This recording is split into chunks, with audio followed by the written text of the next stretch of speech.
All right, it is March 25th, 2025. Bringing you a weekly Lake of the Ozarks fishing report brought to you by James and Denise Dale Guide Service. So, boy, it's kind of changed here this last week. You know, the fish were really biting real good for the last 2 weeks. You know, we had a full moon, of course, and then, you know, a lot of fish moved up. Really seen a lot of good weights at the weigh-ins. You know, a lot of big fish, a lot of numbers, a lot of keepers, and we had really kind of turned the corner coming out of winter. Got rid of all that ice, and the water, man, the temperature shot from, you know, mid 30s to mid 40s, like within a week and a half, which is kind of really misleading. It happens a lot, you know, and then it's even was touching the 50s, you know, 48, 50 degrees in a lot of areas, and you're like, man, that's still March, really quick, you know, but then it settles back down. We have some cold nights, and then we kind of, you know, get the real temperature, I guess, you know, what's going on. It was just a surface temp. You know, the rest of that water is still real cold. You know, when it's 50 degrees and the fish react to 50 degrees, that's kind of like, you know, 8 foot of water from the surface all the way to 8 foot. If it's all 50 degrees, then we're really doing something, and then a lot of the fish are really reacting instead of just that surface temp, and the rest of it's still cold. You know, which I think is kind of what happened a lot, but. Either way, you know, with the full moon and the long days and everything, you know, we've seen a big change. The last, I'd say 2 weeks on the amount of fish we're catching, really catching a lot of fish, a lot of shorts, which are a lot of little males coming up, you know, a lot of 14 and a half, 14 and 3/4, you know, and then even a lot of even smaller ones than that. But just the amount of numbers of fish is just pretty impressive as far as what I've seen the last couple of weeks. And then, you know, even today I was out pre-fishing for the BFL. Denise was out today and yesterday. Had a guide trip this morning. Had one yesterday. What's today? Had one Monday. You had Monday. Actually, you fished with Bob yesterday. With Bob, had a trip Monday. Yeah. All crappie, right? Yeah. Yeah, crappie. Yeah. You know, crappie's just really great right now. We'll tell you about crappie real quick, since it's so good. You know, what have you been doing for crappie? Basically, you're looking at there are some around the docks. Majority of them are schooling fish that you are targeting with your with live scope or whatever that you have. You are looking at sometimes it's interesting. Sometimes they're in schools where they're kind of tall, and then sometimes they're spread out. And I feel like the ones that are spread out more are easier to target because you're just I think they're up higher in the water column, a little more active, probably feeding, you know, and what that tells us is that there's a certain water temperature or whatever that they're kind of desire, and they're getting, whether it be water temperature, sunlight penetration, whatever it is, there's a comfort zone. And that's what, when they set up, you know, and usually it's from 5 to 8 foot of water probably. Right. You know, and then there's still a lot of them deep. You know, there's a lot of crappie deep. A lot of them deep. And they kind of seem to be right off Main Lake, or those deeper ones where a lot of times you've got that wind coming in off the Main Lake. But definitely, like when I was out with Bob Rankin, it was a windy afternoon, and we had to use that 1/8 ounce, that 1/8 ounce head, because you're casting. You got to position your boat so that you're going into the wind, so you are casting, which is kind into the wind. A normal practice when you're fishing, whether you're bass fishing, crappie fishing, catfishing, whatever. You know, you want to be facing the wind when you're on your trolling motors, obviously, so you can control your boat. Otherwise, that back end's pushing around. You can't, you know, if you're using forward facing, you can't keep it on your target because it's pushing you around where you can point right at it and set your speed, to 1 up to 8, 9, or 10 to where that boat is just staying stationary with that wind, and you can still look at your target without blowing off of your fish or moving too much. So, that's kind of what she's talking about as far as pointing into the wind always. Right. And literally, we're catching fish out of brush piles. We're catching schooling ones. We're also catching some on the docks, shooting the docks. Right. So we still have a variety and that's, of what to do. That's springtime. You've got the fish are in different stages, just like the bass right now. I've really seen it today. But for them open schooling fish, out in the open where you can cast to them and reel over them, whether they're deep, mid water column or shallow. We're just throwing at an 1/8 ounce head with that coil keeper on it. It's called a screwing around head. We get them over there at Hook Solutions over there in Warsaw or Lincoln. Got a real nice big sickle hook on it, and we're just throwing that little 3-ounce easy shiner that we always throw, made by Kitech.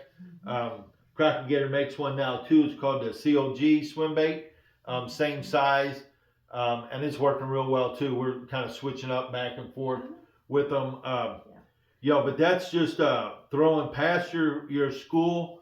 You always want to throw past them, and then watch your bait and get it in that water column, and then bring it right above them fish is what you want to try to do, or go below and then bring it up through them is what I like to do. If you don't want to throw and hit right on top of them, because I have seen them, your bait hits on top and goes right in and it kind of spooks them. Right. I think you just want your natural presentation. So once you pass through it, your bait's swimming like you want it to, and it's coming in there and it's looking natural, and they're hitting it. So that's, them schooling ones out in the middle or over a brush pile, throw past that brush pile.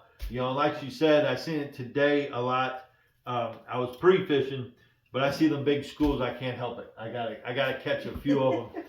Whether it be getting ready for trips or just catching some fish. So that's what I was throwing on them, and then shooting the docks. It's a little different. We're throwing the 16th ounce, the smaller one, to shoot it in there. Same deal, same setups as got that coil on it. When I say coil on that hook shaft, so you can run your bait up on it and holds it on there real good. Like this is that living the dream. Little straight tail. It's got a real pretty solid body, and it runs up on there. Don't tear real easy. But this tail here, you can see it. It's got a lot of action for being a straight tail. I don't want to say stiff, but it doesn't sag. It's just straight, and it's real narrow, real thin. So it moves a lot just by twitching it. And this one here is called, how do you pronounce that? Clear what? Nebula.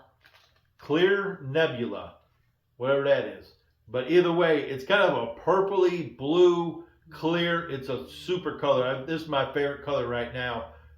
Shooting docks, and they're everywhere from main lake docks, wouldn't you say? Yeah. And then today I was shooting docks that were back in 8 foot of water, and they were piled up underneath some of these boat lifts, some of these swim platforms. So there's basically fish, crappie and bass, but as far as the crappie, in every stage, they're out on main lake, deep brush, big docks, cruiser docks. What kind of docks were you guys shooting yesterday?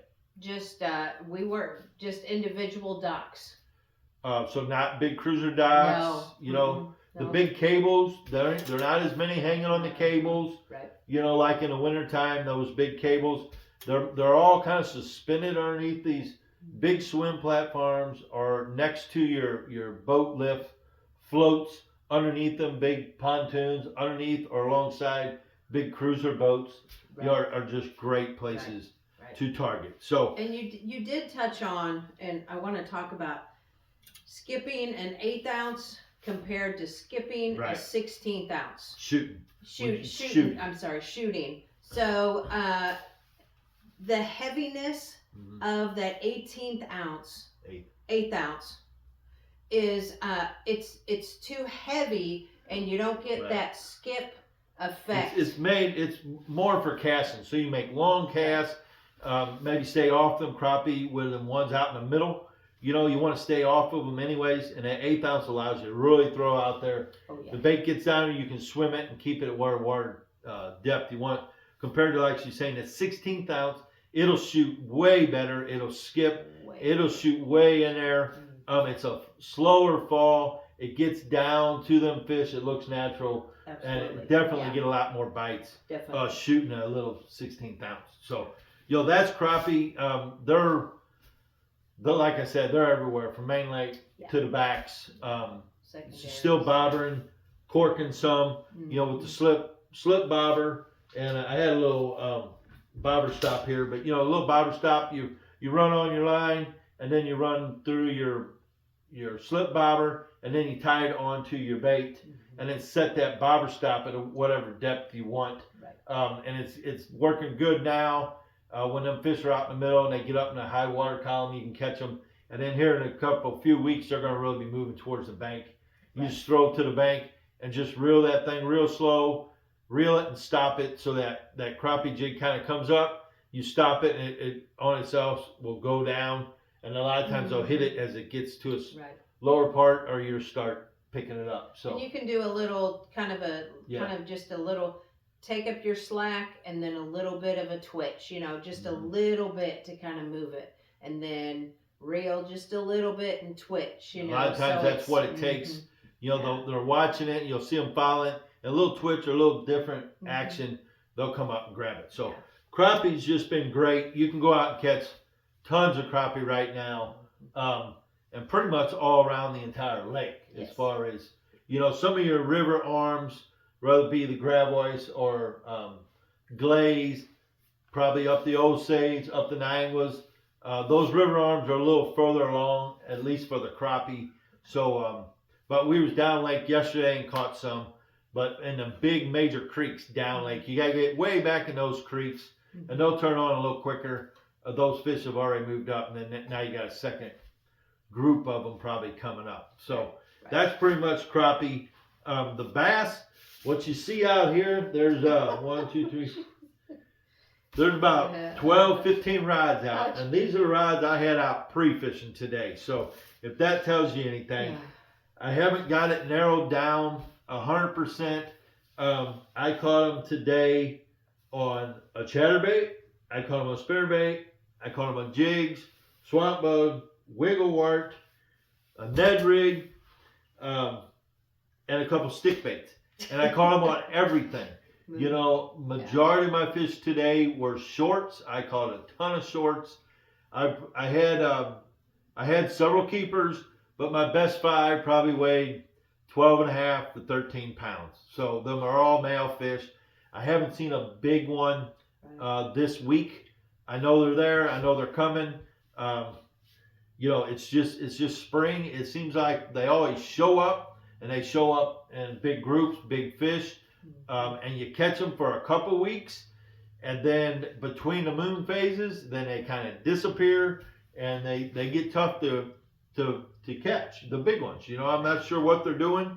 I spent all day trying to figure out the big fish. I do know the wigglewort what are the banks? Was catching them, and those are just big rock banks, at least baseball to softball size rocks, parallel them banks, just letting it dig in, root around. I was throwing the red, what this thing's called. This is an old one.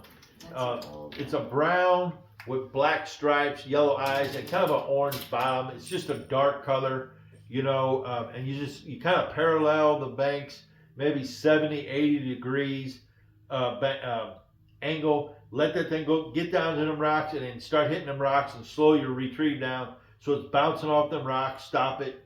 And you're just trying to get them fish that are up there feeding on these crawfish that are now starting to come out, because that water temp's up and they're a lot more active. And it's also a way, when fishing gets tough like it is, that you can cover a lot of ground. This rock crawler, red bug. It's got red on the side and then with the green top. And it's interesting, he was talking about the crawfish.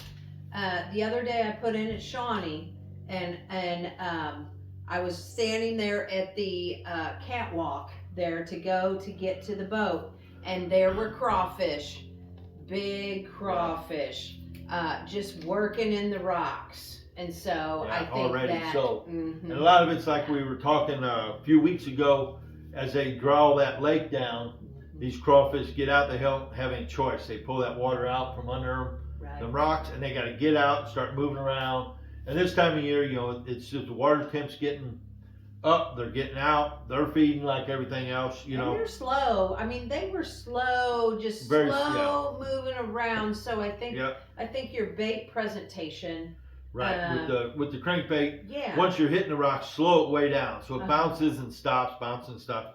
You know, the other, this is just called a natural crawl. This is green with black stripes and then the orange belly, just like you see these spring crawfish a lot of times in clear water. So if you're down lake, in the Nianguas, maybe in the lower Gravois, where that water's a little clearer, you know, this natural crawl seems to work a little better compared to that darker red, you know, if you're in a dirtier water or if it's real cloudy maybe. And they were orange, color-wise, they were orangish, greenish tones to the crawlers. Right, and I'm sure as the water warms up, they get more active, then they'll take on some more color themselves. Right. You know, so you know the crankbait bite. Obviously, it's been on for about 3 or 4 weeks. A lot of guys reporting catching them on crankbaits. You know, either wigglewort, rock crawler, maybe the flat-sided, you know, crankbaits. I know some were caught last weekend on the tournament. You know, of course, the other moving baits, your stick baits, they're still working, catching plenty of fish. I had 2 different ones on today that I was throwing. I was throwing the old Smithwick Rogue, the clown color. I was a little bit dirtier water today. So that bait, you know, shows up and has a lot of really good flash. It's been catching them for 40 years down here. It's just a clown. Everybody makes one, you know, Smithwick makes them, Megabass makes them, Six Sense makes them, Berkeley, Stunna, all of them. They all make the same colors now. They just have different action, different rattles, different depth, you know. So some bait definitely can catch them over a different brand. You just have to switch it up. You know, today I was switching up pretty frequent. You know, I would go down a bank with a jig, with the crankbait, and I'd back off with stick bait. I'd go down with a spinnerbait. You know, all these banks where I know these fish are hanging on. They're just pre-spawn banks, these steeper banks, not real steep, but have a pretty good, you know, if you're a good cast off the bank, you know, you're in 18 foot of water. So, you know, it's fairly steep, a lot of rock change, maybe transition, maybe ledgy stuff, bigger rock.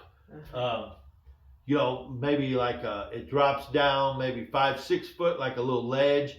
It comes out maybe 15 foot and then it drops again. And I kind of call it a feeding ledge. You know, them fish get up on those ledges and they'll feed throughout the day or night or whenever they're feeding, and then they'll kind of back off on them little breaks. Some days they'll go up real tight, you know. So, you know, it's getting at a time where you can start to speed up your stick bait. You know, you don't have to let it sit still all the time. You can pretty much steady work it back to the boat. As these fish are a lot more active, you're going to be able to cover water quicker. And then also some of these fish that are getting a little more active, I feel like sometimes if you let it sit too long, they'll come up behind it and they'll figure out it's not real, obviously, and they'll turn on it. Compared to if you're just working it steady, they got to come up and hit that bait before it gets away. So sometimes just the retrieve can get the fish to commit and bite your bait. You know, so now we're into the time.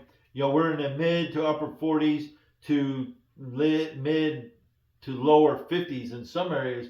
So you can definitely speed your bait up and not let it sit. So and fishing parallel too is a great great way because you're in that strike zone. Once you are, if you're able to figure out exactly where that depth is, where you're getting your bites. A lot of times, if you cast parallel, which I would go crankbait, rock crawler, or your jerkbait. If you can cast parallel to the bank and bring it back, and figure out what, if you're catching, several fish and they're 3 foot off of the bank and they're all 3 foot off of the bank, you're wasting time once you're 8 foot off of the bank, bringing it back to the boat, working it like that. So you might as well slide up parallel the bank in whether it be 3 foot, 6 foot, 8 foot, 10 foot of water, wherever them fish are positioned.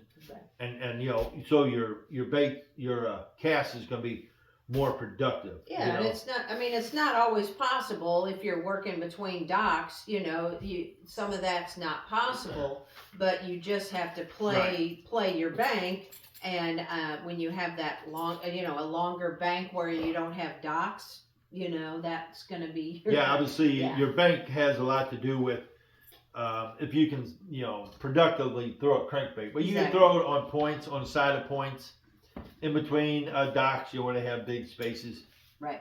The spinnerbait it's starting to produce. I had a couple fish on it today. I may have one small keeper on it, and then a couple other small ones, but it's like everything. It's starting to work. You can cover a lot of ground with it.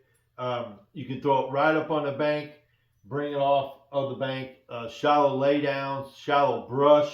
I was throwing this E Factor, probably the best spinnerbait on the market right now. Components, action, color, the hooks, everything. It's just, as far as I'm concerned, it's the best one on the market right now. But I was throwing this. I don't know if this has a name, but it's got the little red, orange Colorado, and then the bigger gold Colorado hammered. White chartreuse, got me a trailer hook on the back of it. And I believe this is a 3/4 ounce spinnerbait. I like 3/4. I like to be able to throw it up there. I like to be able to throw it in the wind. Usually when I'm throwing it, it's in the wind. Mm-hmm. And a 3/4, you can really launch that thing, get it way up there. You can burn it up to a brush pile and then kill it and let that thing die. Lay downs, these big boulders, big rocks. This thing's going to come into play any day. As soon as them big fish move up and they get real active, you're going to be able to throw this thing right up on the bank and either creep it down, follow that contour of the bottom, or throw it right up on the bank and work it 3 foot below the surface, just out of sight. And it's gonna produce some big fish here. I'm kind of hoping this weekend that it turns on a little more, because I've got a lot of banks that normally produce. They're just channel swing banks or steeper banks. They're staging banks.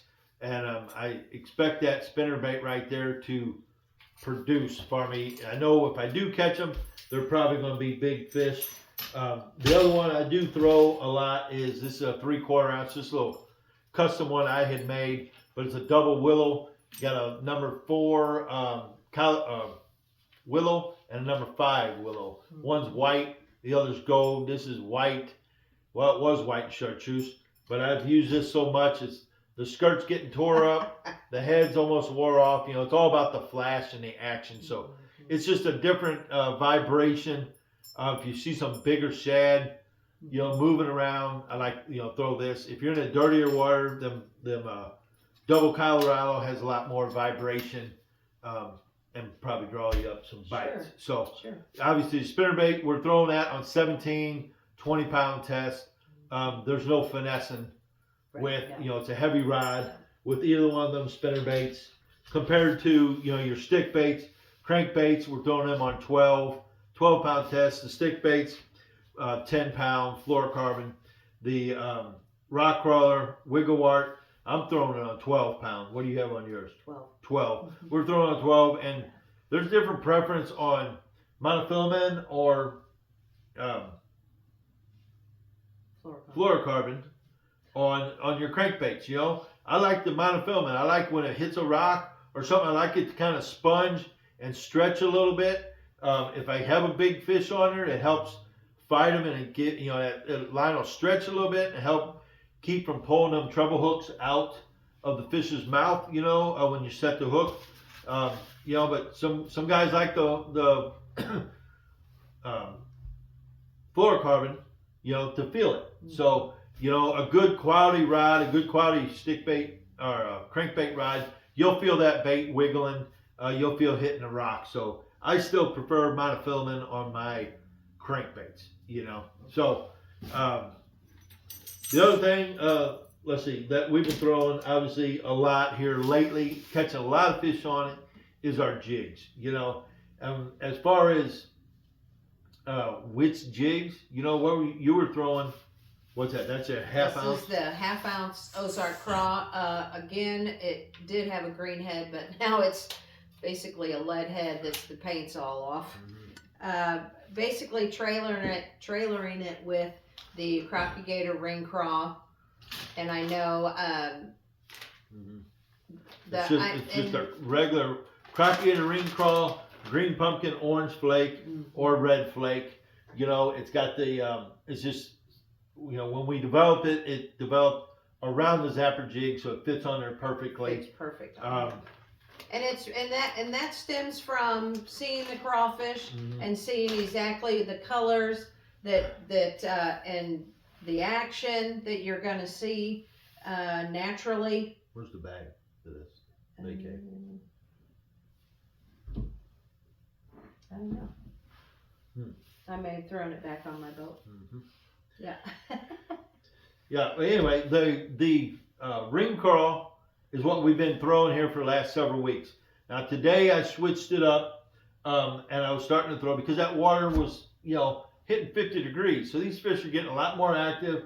They're going to start hitting on the fall. They're going to suspend under these floats. So we're going to be switching it up with this is the bait cave cricket, and I've if you can see it, this is on a 3/8 ounce zapper, and I've trimmed that cave cricket up. I've taken about a 1/2 inch off of the nose of it, and so it gets way up underneath there, underneath that skirt. Still smaller profile, but those legs really kick hard for these fish that are starting to suspend on these docks. A lot of fish are moving off of these steeper banks, and they're getting to maybe like a 25-30 degree angle banks, not flat. Still's got a little bit of pitch to it, but they'll get around these shallow docks and soak up a lot of that sun. So you want to start using something with a big kicker on it. I also got another one I kind of like quite a bit. This is made by Bojangles. This is that coffin tail. It's kind of a do-nothing, but it kind of glides around, kind of wiggles a little bit. It's like I said before, it's between the ring craw and the cave cricket. It's just got a unique look to it. It kind of glides. I think when you're kind of hopping that jig, it just has a little different action. And I kind of become a fan of that. But what we're basically doing here is we're throwing a jig that does nothing, and then a jig that has a lot of action. Right. And we're getting into that time of year. These fish get in different moods. Last week they were picking the jig up, and they would just carry that jig, and I know they're picking up the trailer, and they would go, and you'd feel them, and you set the hook, and there was nothing there. And that happened all day long. I talked to 3-4 different people that were fishing jigs, and they said the exact same thing. They were picking that bait up and swimming with it, and a lot of times they'll do that, or they'll suck it in, and they're moving that jig around in their mouth, and they're not really, that jig's kind of moved, awkward position, and when you set the hook, it pulls it out of their mouth, or they're opening their mouth, repositioning that jig like a crawfish, and chances are they're opening that mouth and you yank it out of their mouth. Right. But it's just jig fishing in the spring, so. Sure. They're not as aggressive as the summertime bite where right. bam, when they hit it hard and they're gone with it, right. Right now, there's still some of them. You'll bounce that jig, and it's just heavy. It's just something's not right with it, and you lift it up a little bit, and you either feel them spit it out, or they'll give you a little pull or a little lunge, and that's the bite right now. Yeah. Now today I did have something really popping hard right on the bank. You flip that jig up there, it sunk to the bottom. I lifted it and they were on it. You know, I mean, they were quick, really shallow fish. I mean, 16 inches they were in. Where most of these fish are being caught, or at least what we're catching, from 5 to 10 foot of water on the steeper banks, bigger stuff. I don't see that changing a whole lot for another week or so. But they will get real shallow on certain days. So obviously the other ones we're throwing is the swamp bugs. Both styles. This is the beaver tail swamp bug. I was throwing it today. It's kind of like, say, that cave cricket or something. It's got a little more thumping action to it. It moves and thumps around compared to, like, this is the original swamp bug with the more of a grub tail on it. A little more subtle, but one day they'll bite the one over the other. That's a green pumpkin red. This is that moss candy. This one got a lot of bites today, but they will. You can tell they're honing in on that tail because they'll pick that tail up and they'll swim off with it. And they're picking it up and they're swimming out to that deep water to digest it or move it around or whatever they do with them. But that beaver tail has started to produce as good, or if not better, than the original swamp bug. So,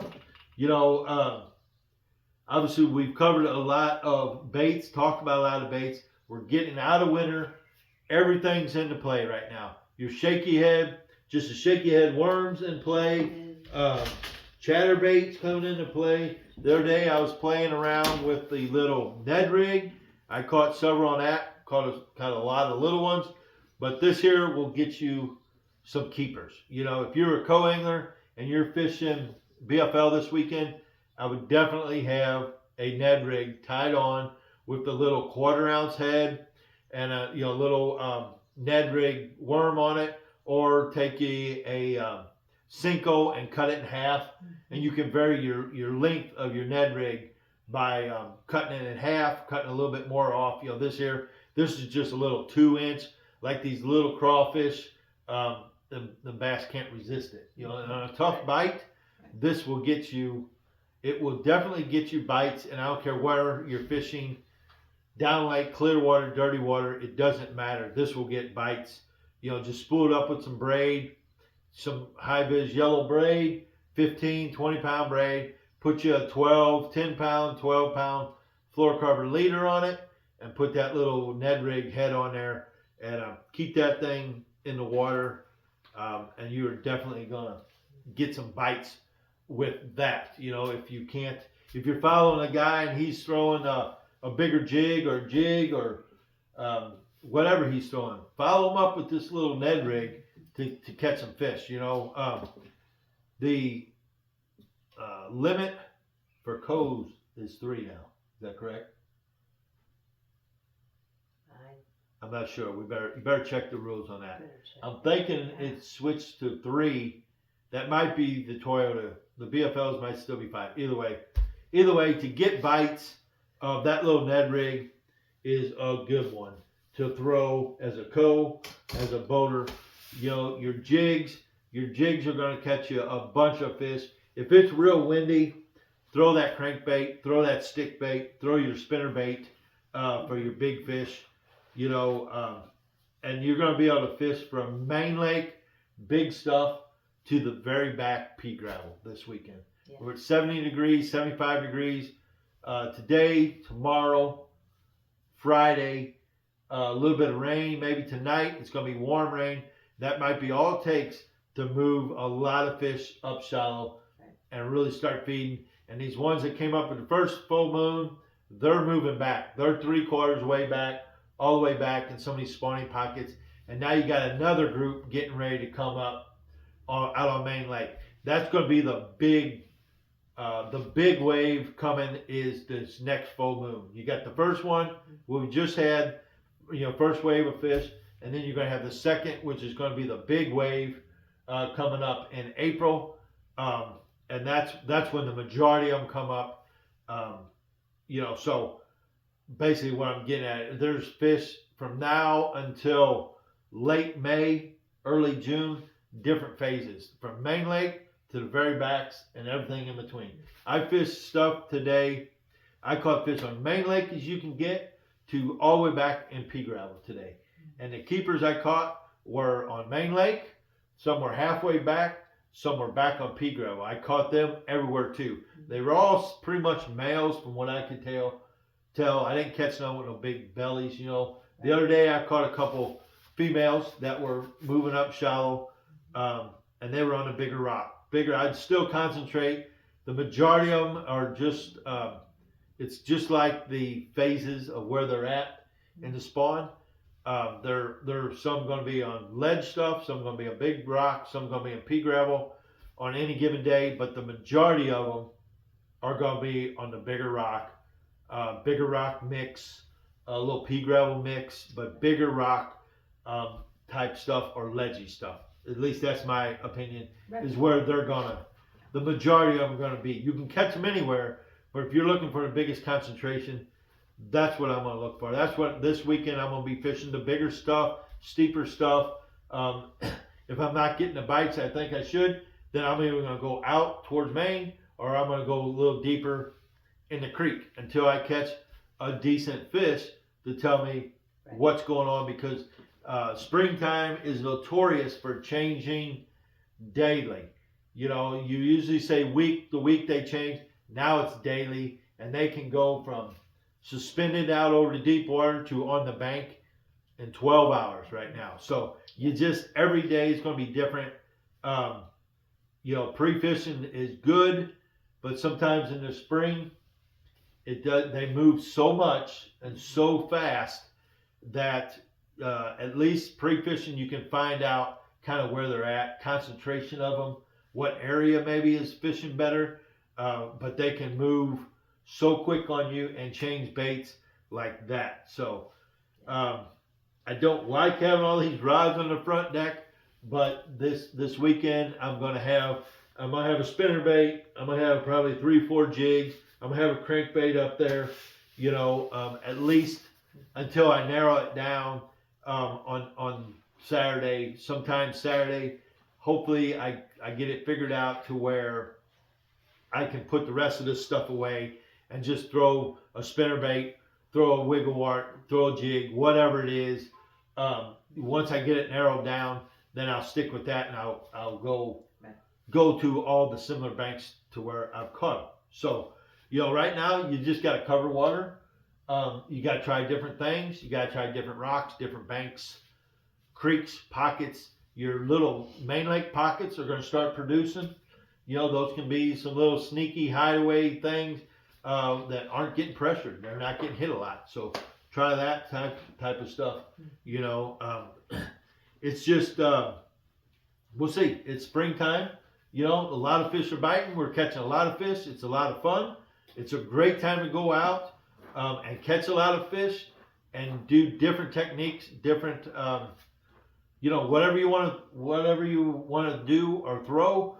You can probably find very productive or very, you know, the right size fish or some good quality fish doing any of these baits. You just got to change locations or change banks or change what you're fishing till you find out what they're relating to catch them on what you want to catch them on. So with all that being said, you know, we've got a little rain coming tonight. Like I said, the outlook is pretty good the rest of the week. A little windy, but it's been windy. I think this is the first day I've fished where it wasn't windy in the last 3 weeks.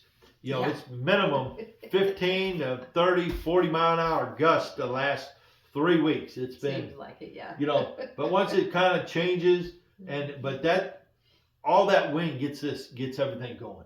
It gets everything going. It gets the fish going, and you know, so we need that wind. It's just not the funnest of fishing sometimes, you know.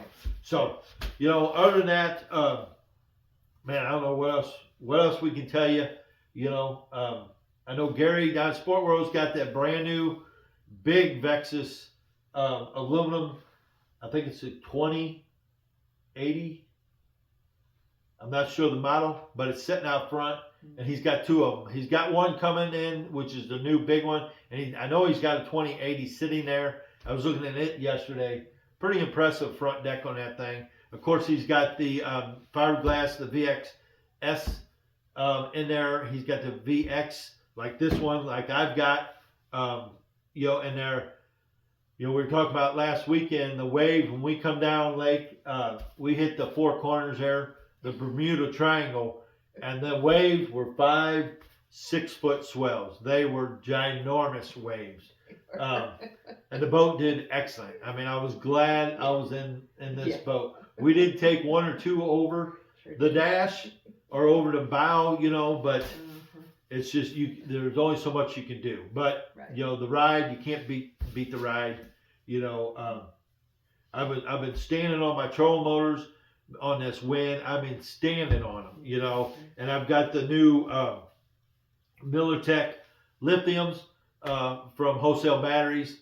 Like I always tell you, I can't stress it enough, the amount of attention and knowledge that those guys have at Wholesale Batteries. They don't just sell batteries. They sell chargers. They sell different size batteries. I don't care if it's a battery for your watch, a battery for your truck, your boat, your electronics. I don't care. Whatever it is, batteries, they have them. So that's Wholesale Batteries. One in O'Fallon, one in Kansas City. Call them guys, talk to them. Go and see Gary down there. At Sport World, if you're here this weekend, take a look at them boats. Take one out, test drive it, ask them about it. Whatever, you gotta go in and see those boats. So other than that, that's all we really got for you. Like I said, we'll be doing this more often now as things change. We'll see how this weekend's going. If you're coming down fishing and you want to know if you're on the right thing, for bass wise, I expect this weekend, I'm going to say 19 pounds wins the boater side. I'll say 13, 14 wins the co side. To get a check, you're going to need, I'm going to say 12 3/4 on the boater. I'll say 6. She says 5. I'll say 6.5 on the co. If you're catching, I'm going to say average 5 fish right now is from 9 3/4 to 12 pounds.